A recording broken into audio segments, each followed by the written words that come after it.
mean that when you look at the work, they were artists. So when you look at the works one by one, you see very different positioning, very different forms. And it's absolutely, you know, it would be very difficult for me to identify Benode, Biali Mukherjee, or Ramkin Karbai, or Abanindranath Tagore, who was older, as ideological artists. Surely Correct. not. And when you would look at the works, you would see that they are also inventing formally.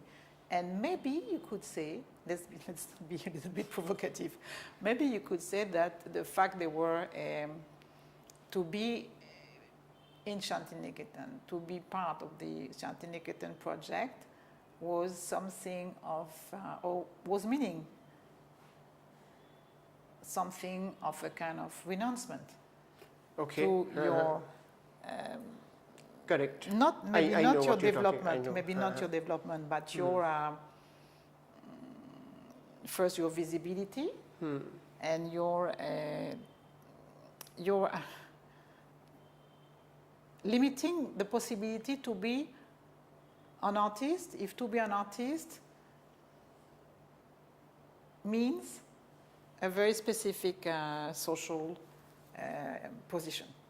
And this is a very interesting point for me. It's something I discussed in Delhi, that what I find remarkable with these artists is that the project was a commitment. They were very, very aware of opening, I don't know if new ways, but opening to building a world.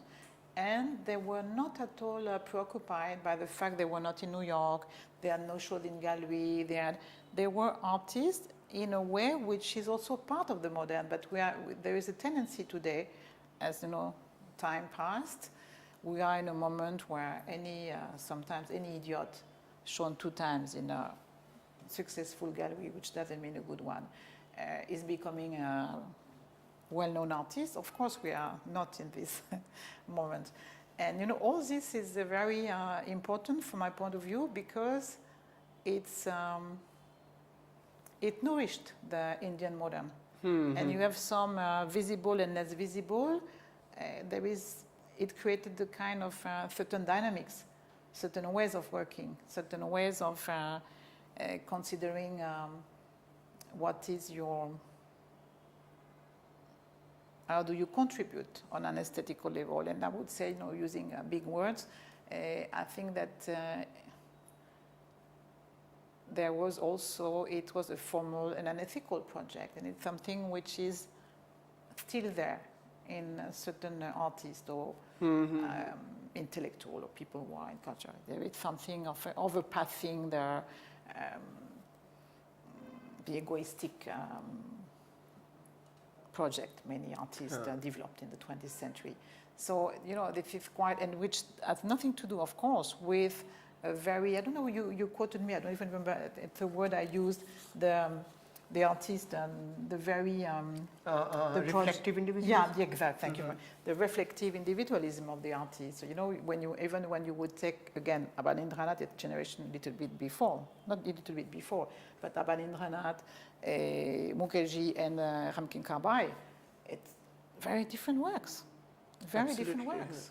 But you know, Catherine, talking about the visibility of Shantiniketan artists in 1930s, 40s and all that, you look, Nandalal Bush was one person who was always visible to the nation, being a very national figure right from the beginning, particularly from the 30s, Haripura.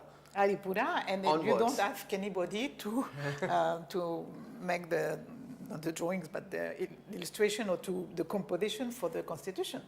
Exactly. Not anybody. Absolutely.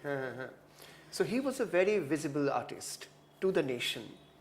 Because of Tagore, Shantiniketan as a project was already the idea was being disseminated through his lectures, and also there are many personal memoirs and, you know, letters and correspondences where early students, after passing out from Shantiniketan, they were telling their friends all over India, and they were also going out from Shantiniketan and maybe they're taking a job of a school teacher, some other place, other parts of India, who never became very well-known artists, but their students who later on came back to Shantiniketan, and from them we heard that their teachers were early Shantiniketan pass-outs, and they kept on telling everybody about the not only romantic idea of Shantiniketan, but the values the Shantiniketan imparted to them, and they wanted to see that those same values are being carried out by their students far away in Maharashtra,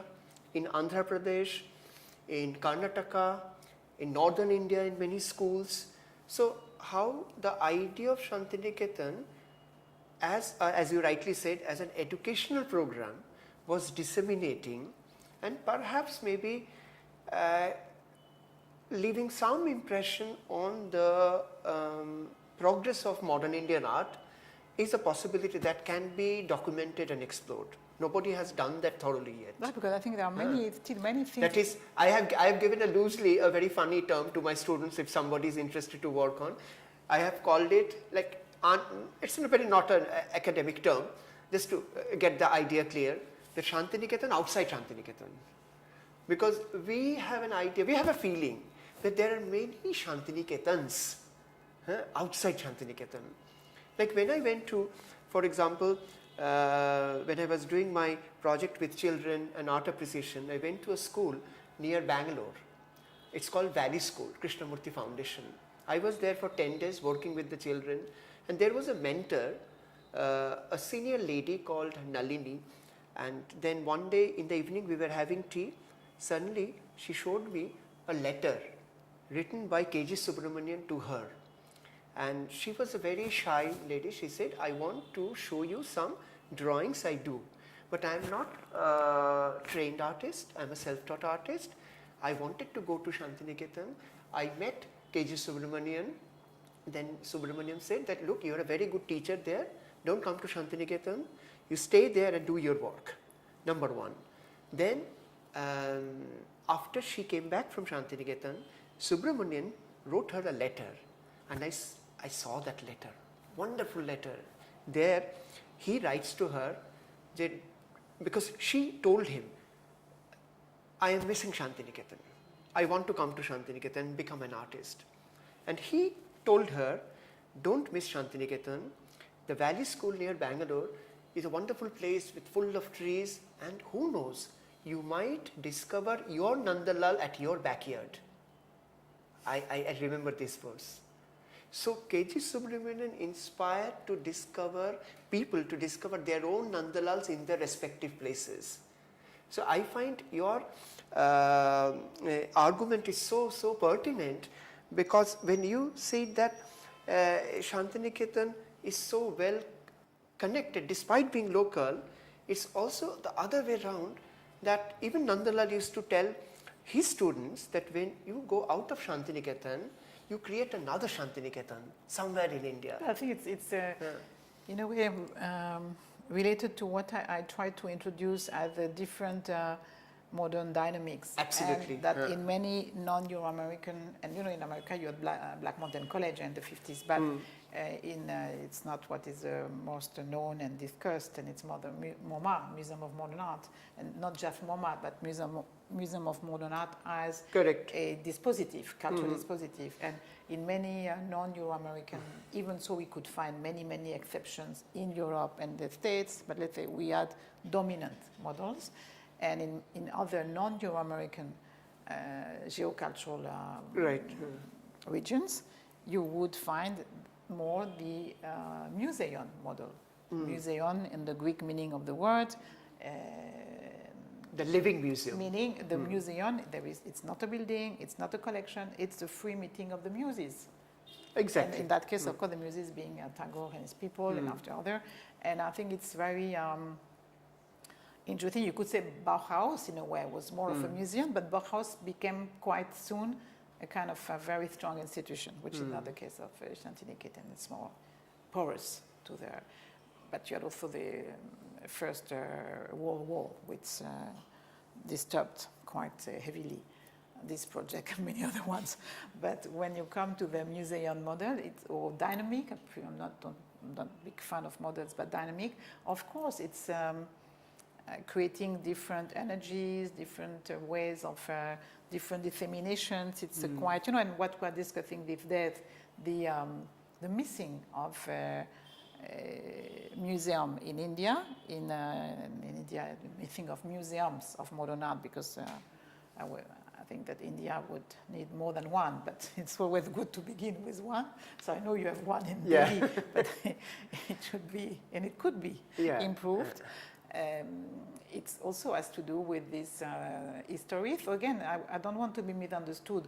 My point is not to think the problems of the Museum of Modern Art in India these days only at the deficit, because my point is more to be positive. I think the museum, the one I know, could be better, and could be better acknowledging this very specific dynamic, cultural dynamic, which is coming from a Shantiniketan museum history, which is slightly different from an history which would have been already a narrative established by a long-term museum, you know, kind of a more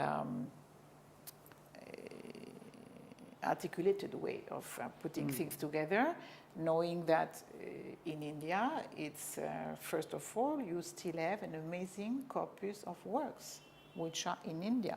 So between what is in the few very important public collections, you know, and thinking also about the collection. I won't mention name because I don't want to be polemical, but you know, like me or better than me, that in India you have a few exceptional collections, private, which have what you could identify as a national destiny, because in a way they acted as museums. So you know, this is very different for me, this kind of collection, than collections which are very conjunctural and which are investment projects. I'm not speaking about them, I'm speaking about those you know very well, which are absolutely amazing, constituted with time, with talent, with intelligence. It's not just about money, and which it's what I identify as a national destiny. So you know, this is very clear, because the point is not, I don't want to be understood as there is no museum, let's do a museum and let's call Guggenheim or people. No, there is what it is at the moment,